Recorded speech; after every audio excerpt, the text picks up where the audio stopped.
So hello guys, welcome back to the channel. In this video we'll cover this amazing lab. So simply click on start lab, and if you want this yellow check my progress bar, you can check the video description. Now right click and open the link incognito window.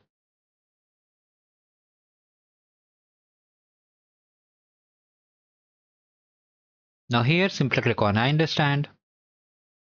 Now click on this button to activate the cloud shell. Click on continue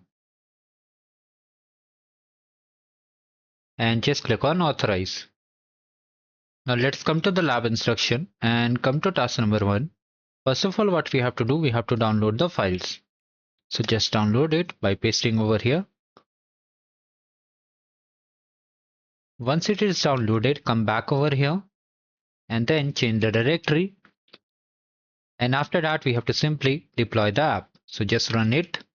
And while deploying it, it will ask you the region. Okay, so you have to just enter the number responding to this particular region. It will be different for you.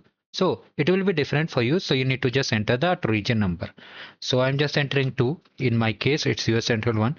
In your case, it might be different. So just enter the number which responds to this region. Now simply check the score. You'll get the score. Now you can end the lab.